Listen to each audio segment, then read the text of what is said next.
Hello, everyone. Let's just give participants a minute or two to arrive and sign up, and then we will start.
Okay, so let's start. Hi and welcome to this webinar on making household surveys accessible for persons with disabilities.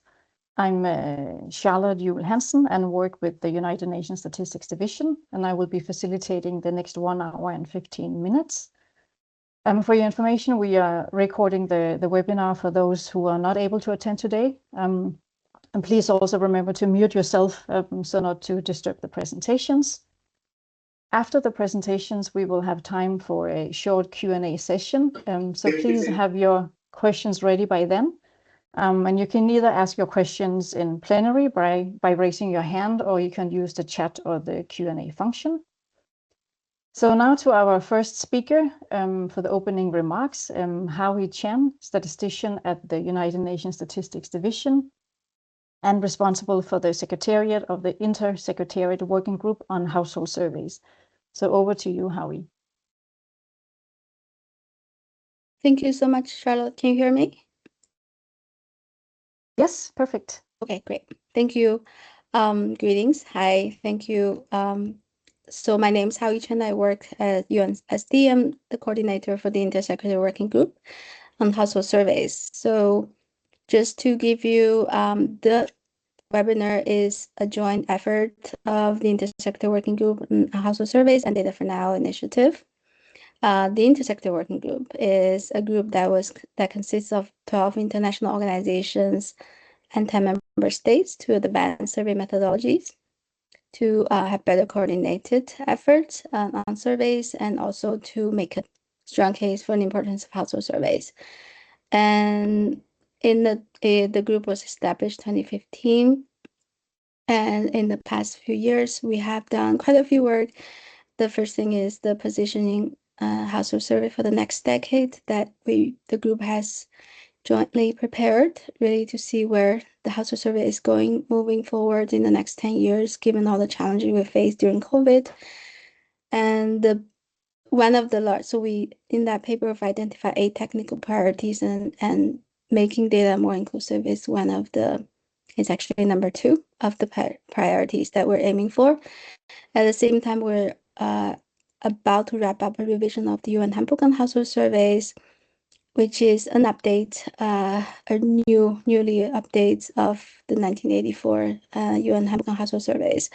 And making surveys more inclusive is also a big theme of the newly revised handbook. So just to say that this guideline is extremely important for our work moving forward, and it's also a strong call from a member state to make surveys more inclusive in here, making surveys more accessible for person with disabilities. So really thanks to all the colleagues who've been working on the guidelines, and thanks to all the audience here. And thanks to the Data for Now initiative, which aims to develop countries' capacity to deliver information needed by local and national policy and decision makers to design effective development strategies and policy programs to achieve the 2030 agenda and make a positive difference in people's life.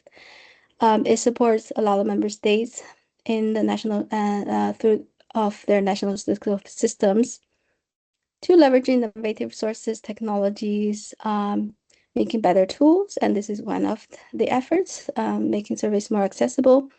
And the initiative was launched in 2019 by the Deputy Secretary General.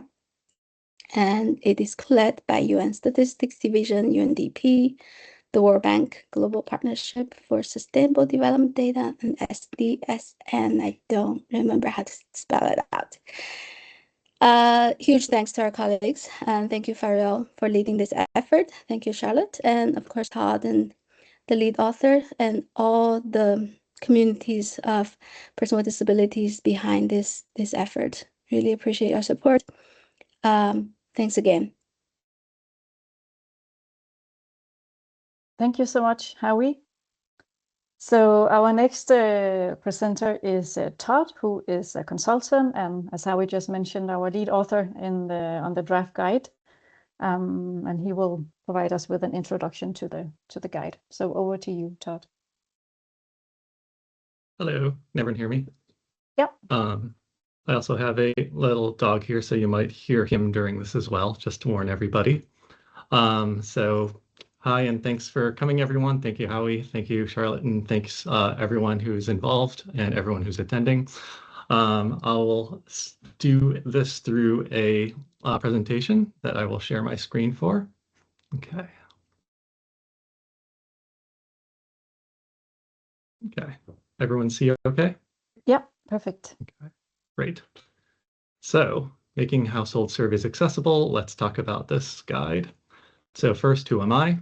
I'm a digital accessibility developer, and I started back in 2002 at Yahoo, doing 508 compliance back when Yahoo was a thing. I'm a service dog advocate. I've been trying to help write policies to get service dogs to be more understood and accepted in places where they are legally allowed. I have been UN focused since 2019.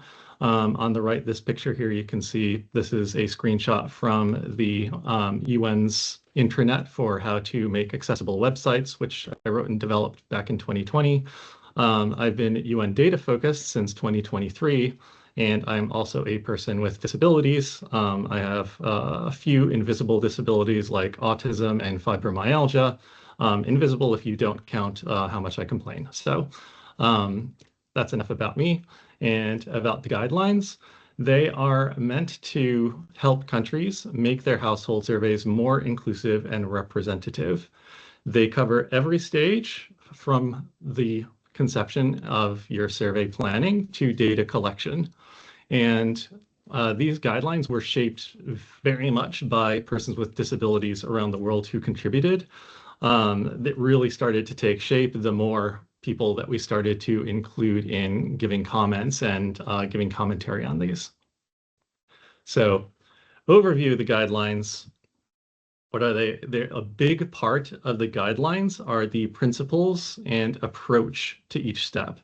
So things like learning how to reach persons with disabilities and how to make them feel safe to communicate, like those are going to be a lot more important than like, a technical checklist, for instance. An ongoing theme of the guidelines is to implement accessibility at every step of the process. So from the moment that you start writing your project plan to the moment you start budgeting for things, making sure that it's in the initial budget, making sure that you have it's part of the accountability process for the survey. And another big theme is to consult OPDs and persons with disabilities as much as possible, you will gain a lot more knowledge and insight about like disabilities and accessibilities from then than you will from any guide or any survey. So also just as important is to remember that they are stretched very thin. So if you do consult with them, you should make it worth their while and also work as hard as you can to make it as easy as possible for them to work with you. So the guidelines will walk you through everything from how to plan your survey, how to design your questionnaire for people with visual, hearing, and cognitive disabilities, how to phrase and ask questions, how to field test and pilot the survey, how to work with vendors, and every other topic related. So for instance, you'll learn things like how to vet vendors, like what templates or reports you should ask of them in order to find out how accessible the vendors are.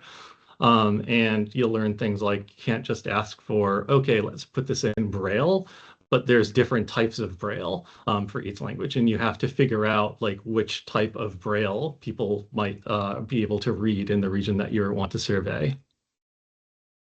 And so the guidelines will help you create accessibility leadership. They'll help you implement initial desk research before designing your surveys. They'll help plan your survey from a human-centric approach, like figuring out if an online or hybrid survey would be easier for people, or if you should go to communal spaces to survey people. You will learn how to approach topics like obtaining consent and how to gather information accurately when it's more difficult to communicate with a respondent. And like we'll offer a lot of resources like to-do lists, references, examples.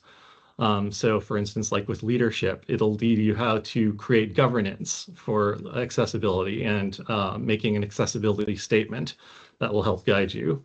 And you know, the human-centric approach, because a lot of persons with disabilities who face discrimination might not trust as easily. So you need to learn how to foster trust before questioning people. And for how to use the guidelines, as we said, they're less of a technical checklist and more of a perspective shift, like how to approach every phase of making and implementing a survey as inclusive as possible in the context of the community that you want to survey. And it's important to acknowledge that implementing accessibility is a huge endeavor. A lot of people think of it as, oh, it's the last step in a chain, but it's comparable to adding graphic design to a project or a website for the first time. It's going to be huge. And if it's your first time learning it, do not expect to get everything right on the first try. You should give yourself a lot of leverage. You should give yourself a lot of room for growth for this, because it's better to learn as much as you can from the process and make sure that each project is going to be more accessible than the last. As long as you're making that trajectory, as long as you're making progress, that's more important than trying to get it perfect on the first try. So the biggest lessons in making the guidelines, the biggest one is always be flexible. Every region is different, every culture, government, community, they handle disability differently. So the culture, the local community, they'll determine how many resources that persons with disabilities are likely to have access to, or how seen in public they are, or how integrated into schools or businesses they might be. You'll come across a lot of opposing guidelines and perspectives. For example, here in the United States, we teach people to use person-first language, say something like person with autism, but in Britain, they teach person-last language. So they say that the last word is the most important word. So person being the last word then gives it the most weight. So you'll see a lot of that when you're doing your research. And just as important, qualitative data collection is just as important as quantitative. And why is that? Because you often can't collect accurate qualitative data or quantitative data without having a qualitative conversation. Like if someone has limited verbal capacity, you're going to have more of a conversation to get the information out and find out if you're on the same page about what you're trying to communicate. And so with that, prepare to learn a lot, but be prepared to unlearn even more. So our understanding of disability is growing at a rate that can't keep up with any guidelines. So the only way to keep up is by you continually talking to persons with disabilities and OPDs and keeping your knowledge as current as possible. And another way of putting all of this is meet people where they are. So this can be literal. So for instance, if deaf people have their own community spaces, then if you want to survey a lot of people, including deaf people, then a deaf member might feel safest and most open to answering your survey questions if you go to where they congregate and they outnumber you, which is where they, where anyone would feel most comfortable if they are the majority of people in the room. And meet people where they are could be mental or technical. For instance, you might have an online survey with sliders, diagrams, graphs, and you might write the most perfect alt text. But then you might have a conversation with a blind person who says that they don't think visually, so you have to have a more conversational way to communicate the information.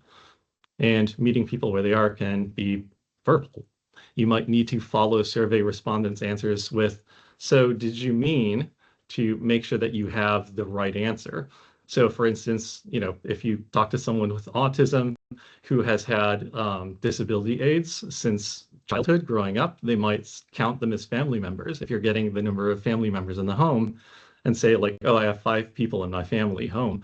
But then you'll have to talk a little bit more to get the information. Oh, okay, these aren't actually family members. They're just people that they count as family. And let's see, yes, remember that accessibility makes your survey more inclusive to all populations, not just persons with disabilities. So making it more accessible to persons with cognitive or reading disabilities by making it, for instance, have an accessible reading level and giving it supplementary content like imagery or iconography to help will make it more accessible to persons who are not native speakers too. If you make your online surveys more accessible to persons with visual disabilities, like with proper alt text, you'll make it more accessible to persons with limited internet or infrastructure who don't have as many resources. So making surveys more accessible to persons with mobility disabilities will make it more accessible to persons who count on shared resources like the library computer. And making in-person surveys more accessible to deaf people or people with autism can make it more accessible to persons who just don't normally trust outsiders for some reason or another. These could be family members or people who get more abuse or discrimination in society. So that's the overview of everything. And obviously people can ask questions about that later. And I sure hope I wasn't muted that whole time or this would be awkward. Thank you. No, thank you, Todd. We could hear you perfectly. Thank you so much for your presentation. And so next one is Marcin from Poland. He is the Deputy Director of the Regional Statistical Office in Poznan in Poland, and he will share their experience in collecting and disseminating data to persons with disabilities. So over to you, Marcin.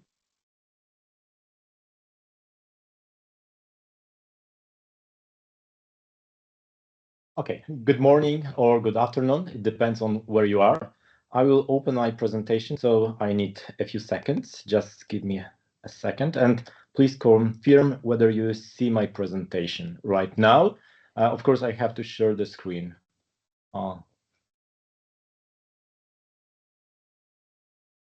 Yes. It's visible right now? Yeah, it's visible. Thank you. Okay. Thank you very much. Thank you very much for invitation me for this webinar. I work as Deputy Director at Statistics Poland. In fact, I work in the Regional Statistical Office in Poznan, but I also work as statistician at Poznan University of Economics and Business in Department of Statistics. Anyway, today I'm going to talk about how Statistics Poland deal with this problem of people with disability, how we make some improvements, how we find some solutions to also encourage people with disability to take part in different surveys. I'm going to focus on our census, but also I'm going to say a few words about household surveys. And finally, I will say a few words what kind of solutions we provided in my regional statistical office. Just to let you know, when I say Statistics Poland, I mean not only my regional statistical office, but also 16 regional statistical offices and the central statistical office, which is in Warsaw. So all things I'm going to talk about right now are, I would say, the same for all statistical offices. We follow the same policy. Of course, in Poznań we have some improvements you cannot find in other regional statistical offices, but in most cases this is the same solution. So today I'm not going to talk only about the process of collecting data from people with disability, but also I'm going to share with you my point of view how Statistics Poland has communicated the collected and processed data to persons with different types of disabilities. Of course, this is very serious problem. You know that in Poland, this is also a very serious problem because according to our census, around 14% of people in Poland suffer from disability. And of course, different institutions, different organizations require data about disability. So we have to take into account when we collect data and publish data at different stages that this is also very important to have knowledge how this population of people with disability look like. I'm going to start with our census, which was organized in 2021. Of course, this is the biggest survey. And just to let you know, in 2021, we used 4 different channels to collect data. The most important was internet self-enumeration. It was a mandatory form to participate in the census.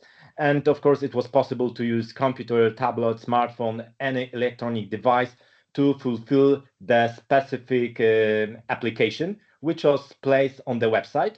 The second one was telephone interview. We also had census on request and direct interview. Why I mention about that? Because for different channels, we prepared different solutions to make people with disability more accessible. In 2021 census, we prepared a number of different solutions to enable people with disabilities, with hearing impaired, with deaf and deaf-blind people, people with mobility impairments. We wanted them to be also a very important part of the census. That's why we prepared different solutions and changes. The first one was cooperation between Statistics Poland and different organizations and institutions which professionally support people with various disabilities and dysfunctions.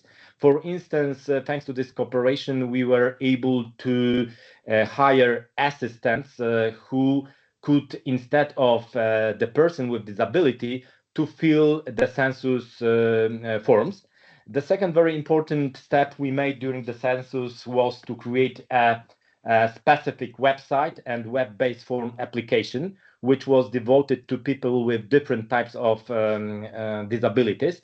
And of course, it was prepared in accordance with some specific standard, WCAG. So this is the standard where it's told how websites, how different applications should be prepared for people with different types of disability.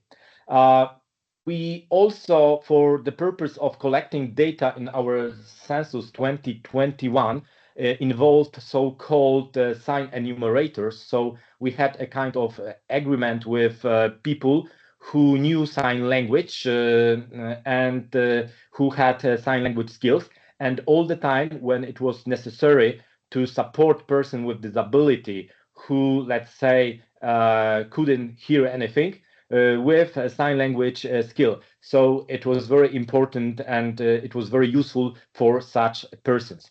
What we have done more, we also prepared a specific website which was dedicated to deaf, blind, and hard of hearing people. We included a lot of different files in different video formats, for instance, MP4, and all the questions were translated into Polish Sign Language. And of course, the person who wanted to fill the question, to answer all the questions, could also contact with our person who knew the sign language for enumeration purposes. We also created a kind of video chat with function with a Polish Sign Language interpreter. So it was possible to make translation for those people and answer several questions in our census. We also prepared a lot of different materials in our census 2021 in Braille, and it was devoted mainly for visually impaired and blind people. And we also had additional solution, which was the possibility to sign in on the census helpline for such persons. Of course, we had other documents, other instructional video for self-enumeration with audio description. We also had subtitles. We also had sign language translation. So it helped a lot. What we did next, because the census was organized not only by collecting data through internet, but we had also some census desk, not only in regional statistical offices, but also in all municipalities in Poland. We had such census desk in almost 2,500 municipalities. We also had sign language service, which was provided in all municipalities and in all regional statistical offices. And we also, for the purpose of our census, created so-called Korstat. Korstat was a specific census management systems. In this system, we had so-called flags. And for instance, if we had for a specific household flag 2, it meant that in this household there is at least one person with disability. So for those households, at first we wanted to collect data in our census.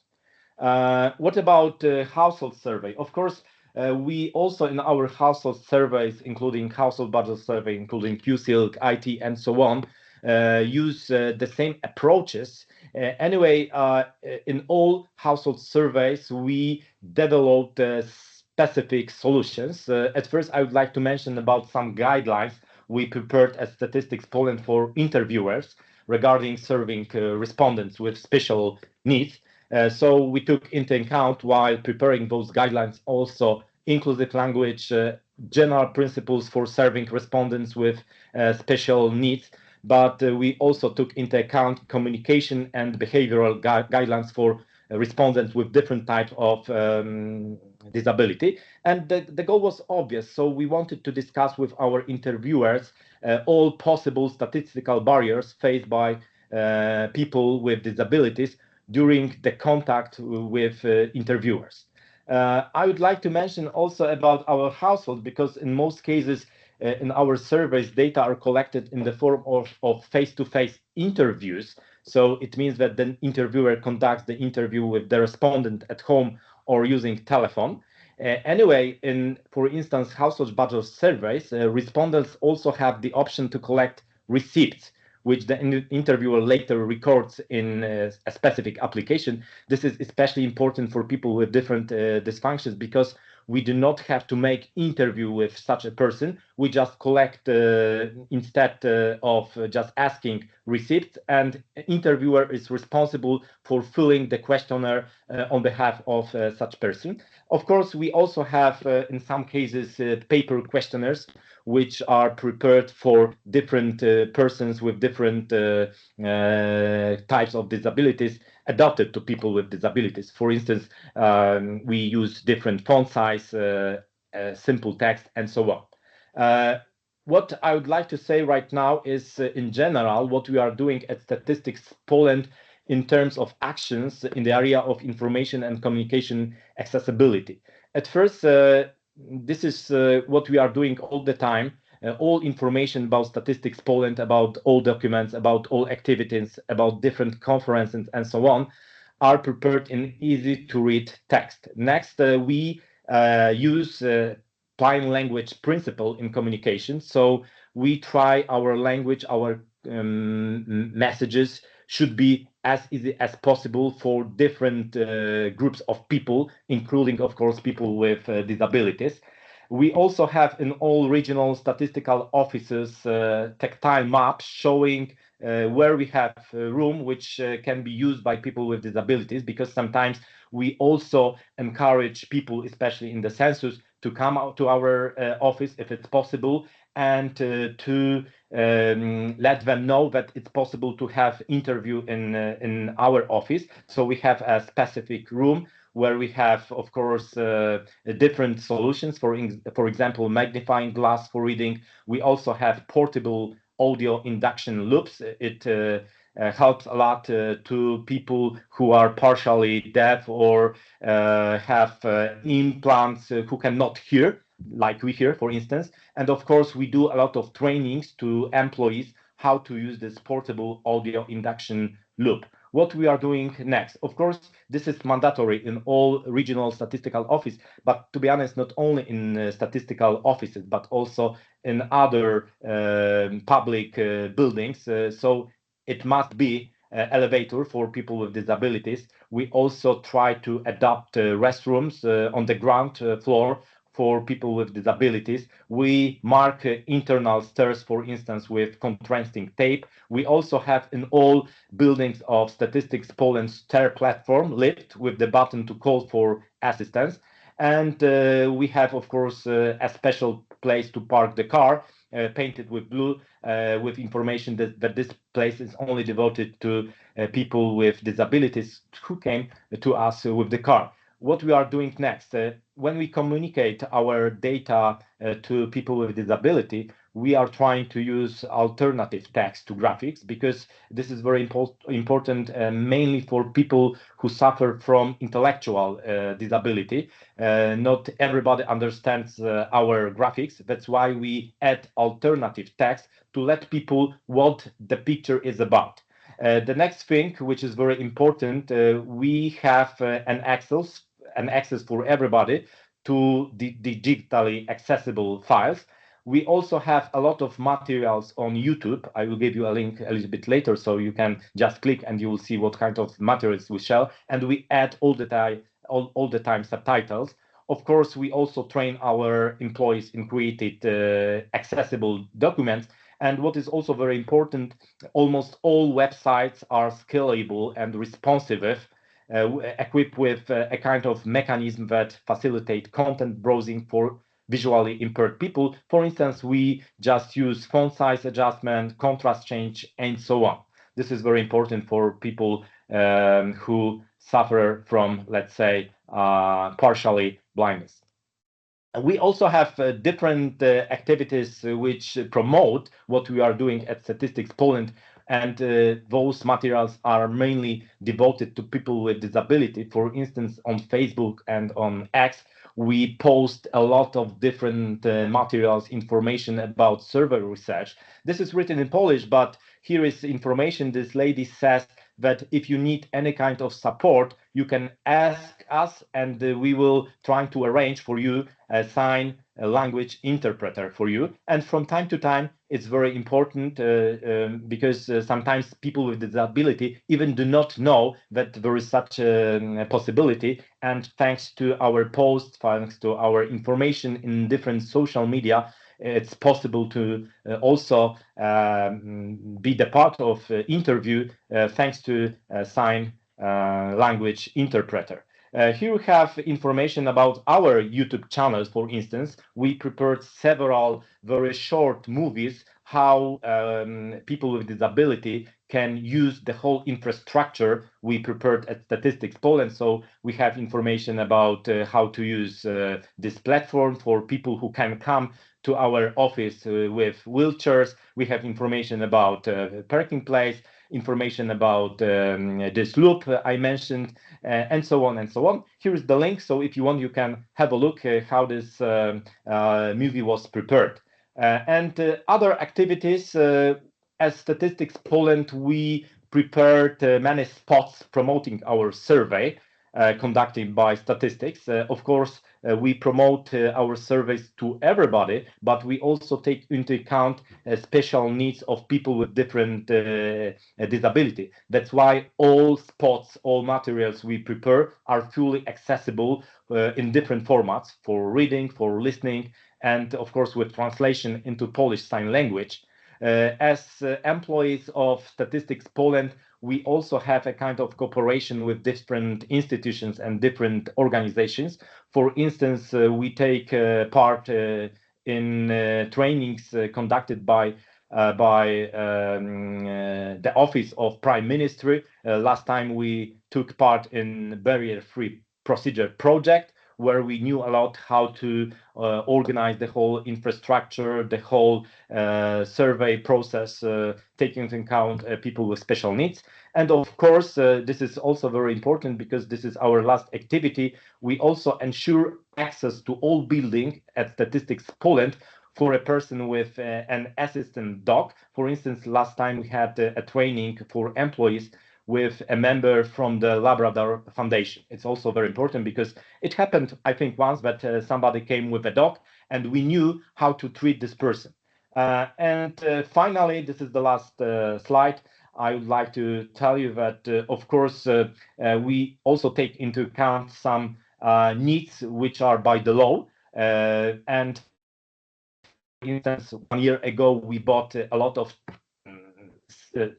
chairs for the evacuation of people with special needs, just in case during the interview, for instance, it may happen.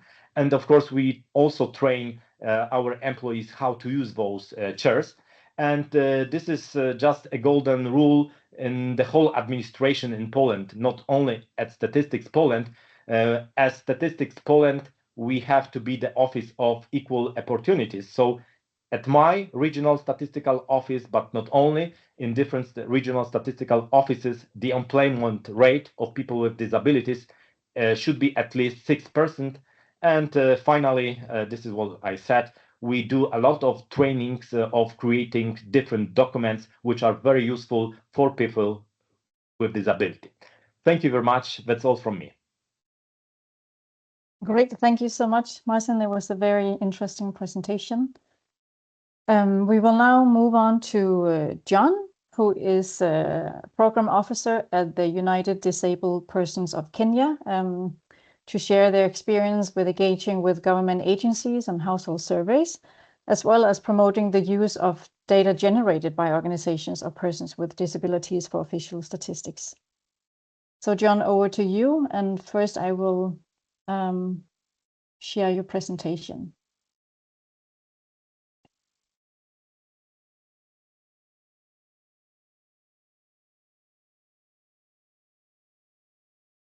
Okay, so John, over to you.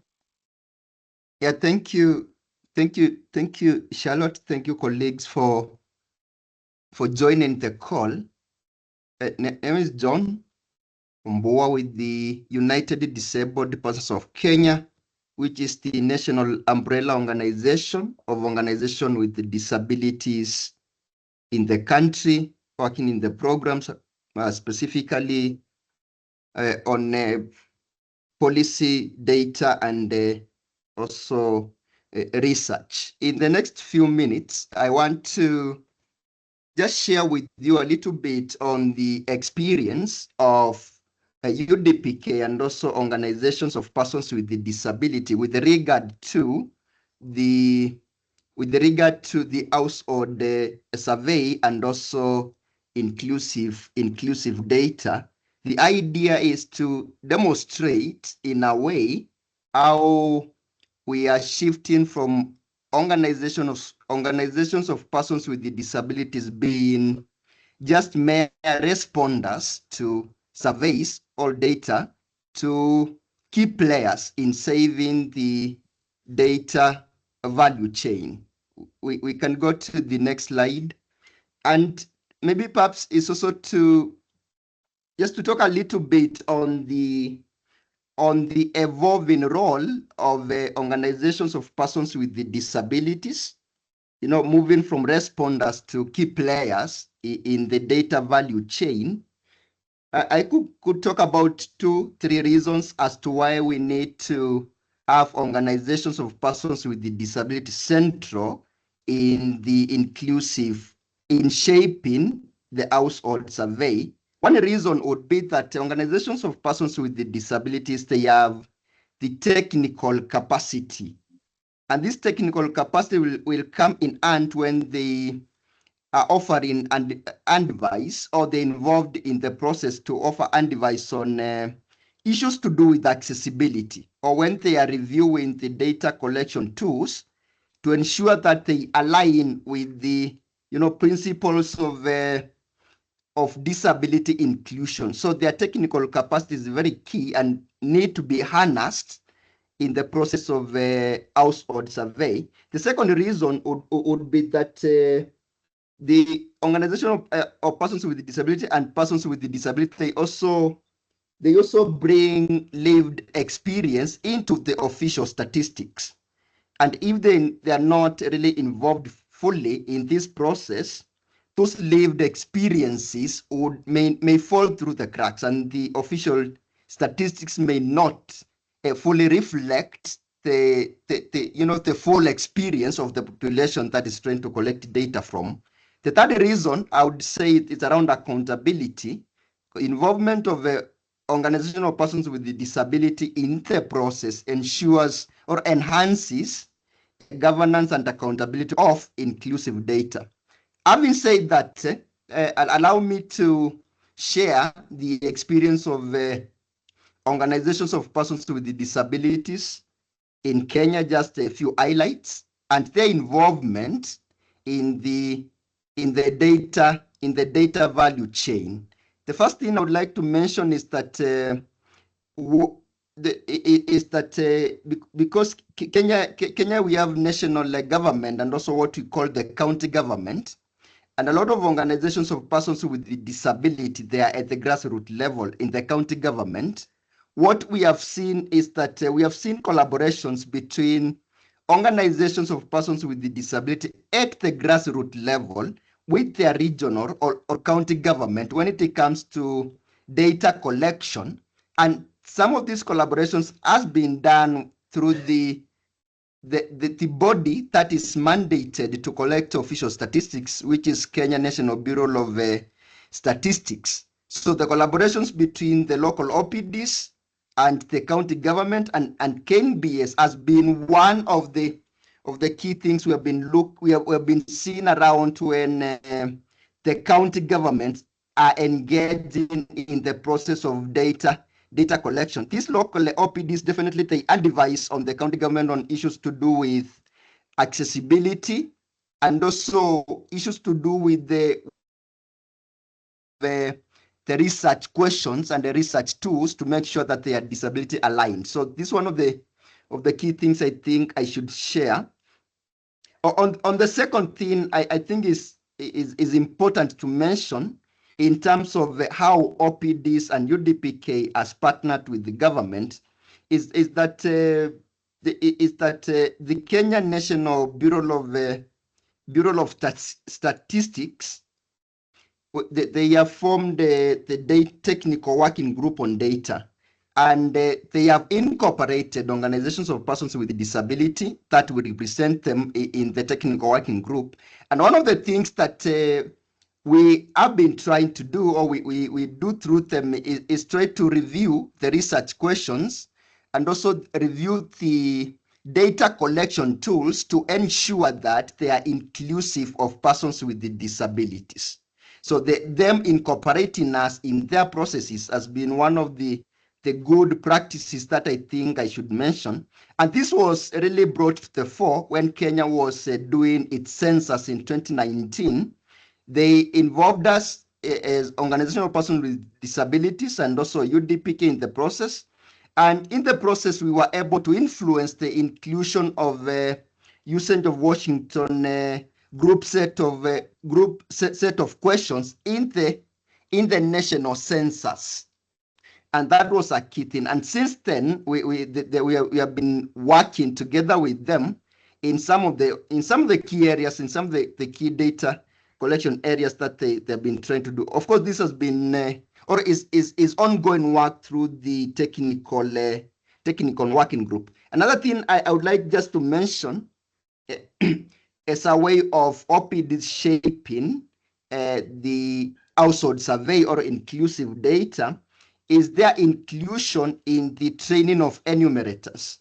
In this process of data collection, whether is county government doing it or the national government doing it through the KNBS, OPDs have been involved in the process of sometimes co-developing the modules in case of some of our counties, and also in training of the data enumerators in case of the Kenya National Bureau of Statistics. So this involvement in their training just ensures that we have they advise on inclusive communication, disability sensitive data collection, when the other enumerators and supervisors are collecting data to all persons, including persons with the disabilities. Another key area I would mention that OPDs have been also involved in government engagement through their work in the Inclusive Data Charter. Inclusive Data Charter is the Kenya has already adopted it, and they have some roles of the UDPK, which is representing the OPDs to play on. So the involvement of OPDs as part of implementers of the Data Inclusive Charter just ensures that the principles of equity, participation, and the transparency and inclusivity, they are considered wherever the other organizations are implementing their components of the inclusive data charter. Charlotte, I think we can go to the next. That is somewhat talking about the general experience of UDPK, OPDs engaging with the government, sort of talking about outward looking. Now, this slide, I want to talk about the inward looking process. Because another thing that happens is that organizations of persons with disabilities, they also generate their own internal data. Not only the organization of persons with disability, but even other civil society organizations, they also generate their own internal data. And OPDs have been involved in this process internally. They either do it through the needs assessment that they do, or whether they are doing accessibility audits that they do, or even through community mapping. And even quantitative participatory storytelling. They collect data through these processes. So to make it definitely inclusive, the OPDs, they employ those ideas of inclusivity, whether it's inclusive in data collection or in the accessibility part of it. And apart from internally them collecting data and making sure that the processes are inclusive, the OPDs they also do partner with some other organization when the other organization are doing their own data collection. And in these partnerships, OPDs, they undevised, they are key, they play key active roles in terms of reviewing or even co-developing the data collection tools, reviewing the tools, and even undevising on issues of accessibility. One of the key examples I could give is that us as a leadership of the OPDs as UDPK, we have been involved in several of these processes with partnership with organizations like ILO and also UNICEF. Currently, I think this year we were able to conduct some research and on data collection on domestic care workers for persons with the disabilities. We also did something on inclusive employment in Kenya. We also developing guidelines on meaningful participation of persons with the disability in decision making. We also did situational analysis of persons with the disability. This was a data collection, actually, developing of these studies, which was done through the partnership with ILO. And our work through this was to participate in undevising, in co-developing of these data collection tools, and even participate in the data collection itself. So this is just to showcase that the OPDs now are shaping the process. They are not just merely responders of the surveys. And another survey that is also ongoing is our partnership with UNICEF, which we are collecting data on the impacts of climate change on persons with the disabilities. So these are some of the partnerships showing that apart from internal data collection of OPDs, that we also partner with other organizations, and we play key role in that kind of partnership, not in that kind of partnerships. Another thing I wanted to mention was on the was on the use on the internal data that the citizen generating data that is collected through the OPDs. As we know, that data is extremely useful because it complements the official statistics. And as we have mentioned, OPDs bring that lived experience to the official statistics. So the data they collect internally complements the official statistics. And I just wanted to mention that also what has happened in our country is that the Kenya National Bureau of Statistics, they have developed some framework which they are able to adopt the data generated by OPDs and other organizations internally. They are able to adopt it to be the official statistics. So they have developed a framework and some benchmarks that should be met for the citizen-generated data to be adopted to be part of the official statistics, which I think is a very, very important move. And that is allowing now OPDs to present their lived experience and be adopted as the official statistics of the country. Charlotte, I think we can go to the next slide. I know we are running out of time. I'm about to finish. Yeah, I just wanted to mention a little bit on the key challenges around inclusive household survey. And one of the key challenges I would mention definitely is around the limited resourcing and technical support for OPD's data-led initiatives. I had mentioned that OPDs, they generate the data internally, but at times that process is not well resourced, so limiting their opportunities of definitely participating. The second challenge is around disconnect between statistical office and non-state actors. As you know, each organization have their own institutional culture, their language and expectation, that kind of disconnect between these two offices. Even as we look for them to work together, we some sort of face a little bit of challenge on this kind of integration. The last thing I would mention is around the capacity asymmetry, which I want to say is the involvement of OPDs in all these processes. OPDs are consulted, at times not in the planning stage, and at times they are not involved fully in the data value chain. We can go to the last slide on the recommendations as I finish, Charlotte. So this last one, I think I just have two key recommendations, and one is on that asymmetry. So the recommendation here would be we like to see OPDs embedded across the data value chain. That means from planning to dissemination, and even analysis of the data. Would like to see OPDs embedded throughout this value chain. The last thing is around strengthening collaboration with the bodies that are mandated to collect statistical data in the country, so that then you are able to involve the OPDs fully through the data value chain. Charlotte, I want to pause there. Thank you. Thank you so much, John. It was a very interesting presentation with different perspectives and different but similar perspectives to what we have heard before. So now we were supposed to have another presenter, Liza from the Pacific Disability Forum from Fiji, but she was unfortunately unable to attend today last minute. So we cannot have her presentation today. But it will give us time then to move to the Q&A session.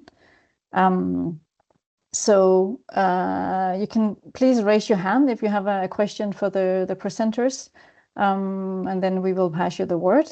You're also welcome to write your questions in the chat or in the QA function. So let me see if there is anyone who have a question.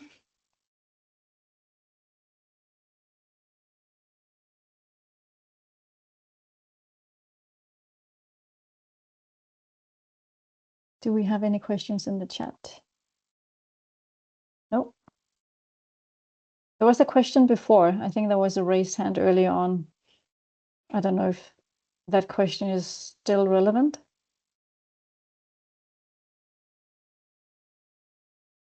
But while we wait for for you to think about a question. I have a question I can start with. Maybe it's more for Marcin from the NSO side, but I want to ask because you have a lot of experience, obviously, in this topic. So what are your recommendations for national statistical offices?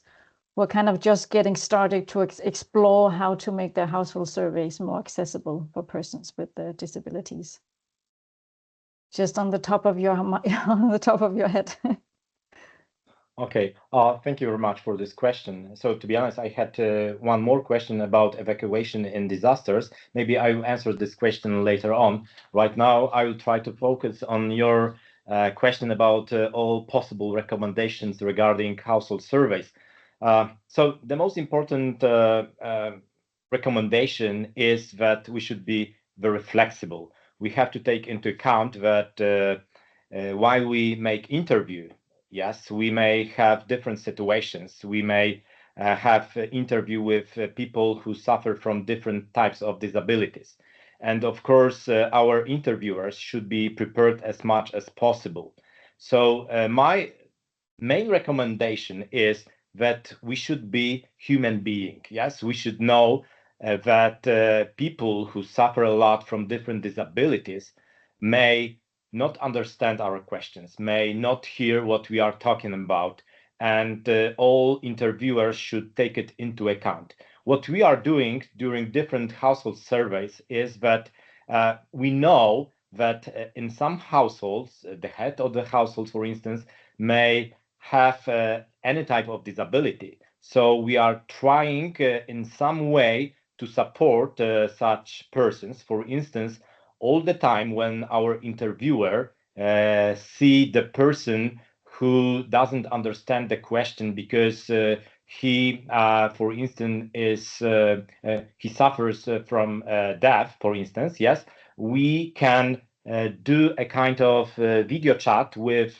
sign language interpreter. Yes, so we organize it. Of course, it's not so common. It happens only from time to time, but it happened that during the interview, we had to make a connection with our sign language interviewer. So it was possible to make interview.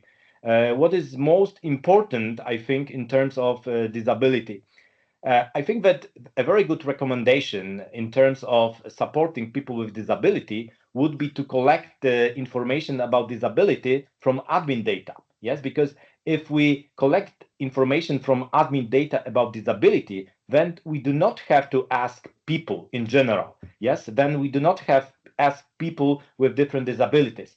In fact, in Poland, this is what we are doing, because in Poland, information about disability is mainly based on the census and mainly based on households. For instance, on household budget survey in USILD, we have specific blocks about disability. But to be honest, why we ask people about disability? Instead of that, we can just use admin data. And what I heard from one director from Krakow, where we have a specific center at the regional statistical office, where we have a center for disability, that they right now use many admin data instead of asking people about disability. So it would be my general recommendation. Yes, we can just support people, we can support society, not asking them. We can just, instead of them, collect data using admin data. So this is also very useful recommendation, I would say. Okay, thank you so much, Marcin. And in terms of disasters, because there was also, I think it was the question to me, yes, we are lucky because in Poland we do not have any storms, any hurricanes, earthquakes, and so on. Anyway, of course, we are also prepared for any kind of disasters. In 1997, in Wrocław, we had a flood, and regional statistical office was in the center of the city where the flood was. And of course, this kind of disaster is predictable. Yes, so you can predict in advance that this kind of disaster may happen. But of course, in any case, let's say during, let's say, any unexpected events like the war, yes, it may happen. Well, what can I say? Of course, we also can support, but then we support everybody. Yes, not only people with disability. But this is, I would say, very unexpected event I would never see in any country. Great. Thank you, Martin, for this response as well. Fayal, you have your hand up. Yes, thank you so much, Marcin, for that comment and about also use of admin data to identify, and support persons with disabilities. I think that's very well noted. I'm also curious to hear from John on how, the civil society plays a role in kind of collecting data from communities where it would otherwise be a taboo, for example, to even report to the government that there's some limitations because it can have employment implications in some countries where disability could be considered as an impediment to delivery of work. So how do you work with communities to identify people and include them in the numbers?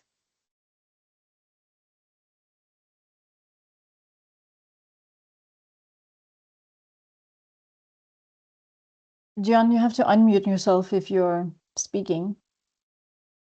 Yeah, sure. Fayel, thanks. Could you? I must have missed the last part of your statement. Sure, sure.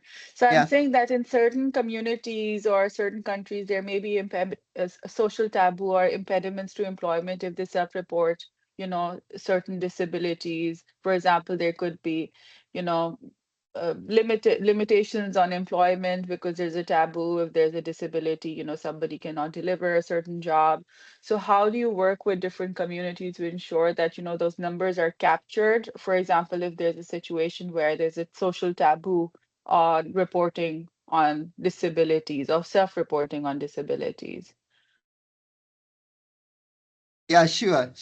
Thanks. A great question. Definitely on collection of data for the civil society organizations or even the organization of persons with a disability in the community, that at times is one of the challenges, and it has to do with it definitely has to do with the attitudinal barrier that is perpetuated through the taboos and the culture, and because these guys are collecting the data in the community, these are the barriers they definitely have to face. So as part of mitigating this and just to ensure that we have good participation of persons with disability on this ground, one of the key things for them to ensure that they meet the objective is involvement.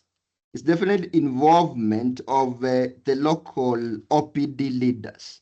Whether you have organizational persons with disability at the local level, their leaders, when they are fully involved in the process of data collection, then it becomes a little bit easier because then for the explanation to the person you're collecting data from, for their explanation to the community on why the data is being collected, and their connection definitely with the community and their prior working with the community makes it a little bit easier to collect such data in an environment where taboo and culture might prevent this kind of data collection. So leveraging on that kind of leadership at the community level would be one of the key things that we really focus on. The second thing on this is that it's also is coupling, right? You also couple the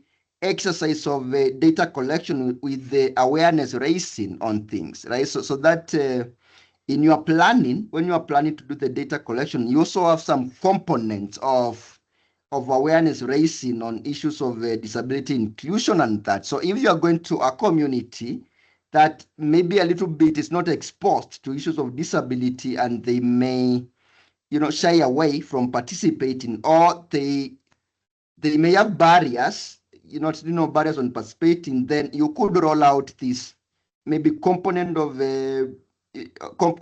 awareness and sensitization and such, so it becomes part of and parcel of the data value chain. So I think through that approach of those two areas, we somehow managed to address that barrier. Thank you.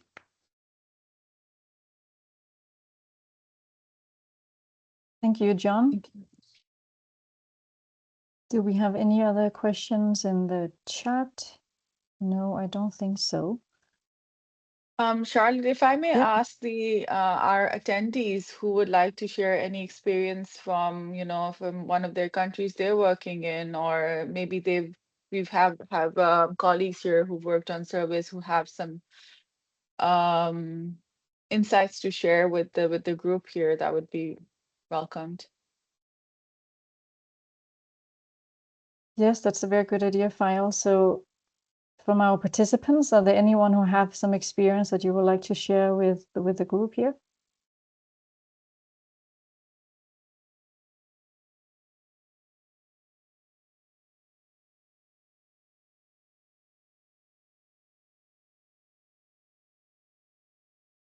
No,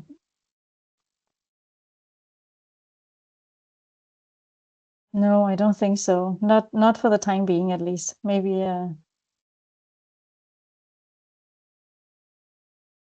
no, I don't think so, File. Maybe another time.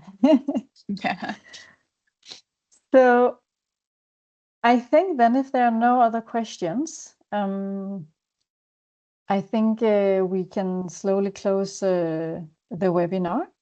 But before we do so, I will pass on to you, File, who is managing the Data for Now initiative at the United Nations Statistics Division, for some closing remarks. So over to you, File. Thank you so much, Charlotte.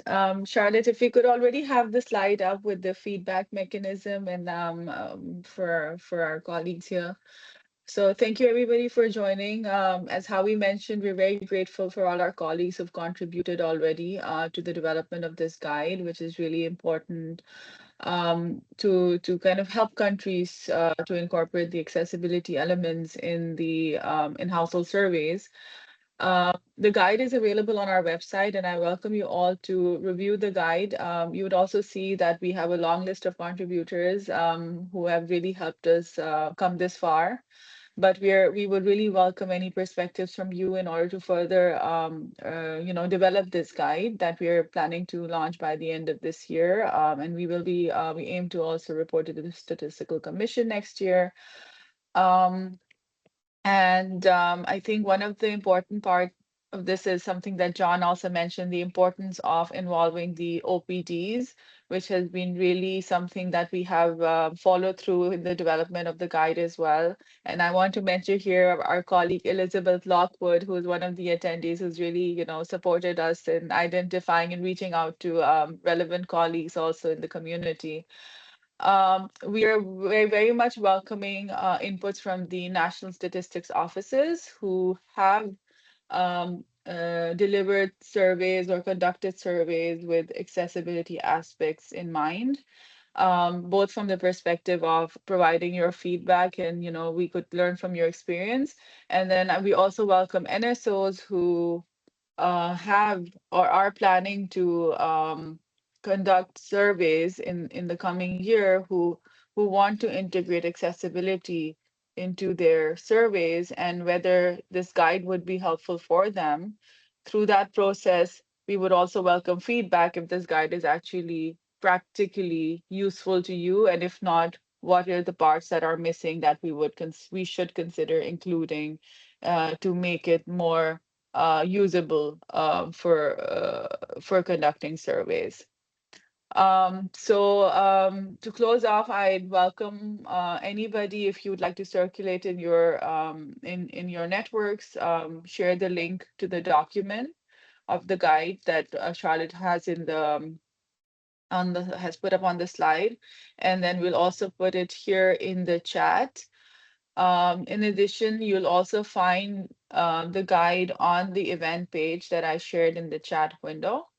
Um, we're requesting everybody to send their inputs by 20th of November in writing to Charlotte here, who is coordinating the feedback process and finalizing this document. And also welcoming expression of interest to participate from NSOs in the focus group discussion that we're planning in the first week of December. So both for the expression of interest and the feedback, please send this to us by 20th of November, and we will follow up with you accordingly. So I think with that, we can close this webinar. I would like to thank all our speakers, Todd, Marcine, John, and Charlotte for leading this event. Thank you so much, everybody, and hope to receive feedback from you to, further proceed on this work, a very important work. Thank you very much. Have a good day, everybody. Evening. Bye-bye. Bye-bye. Thank you. Bye-bye. Bye-bye. Thank you.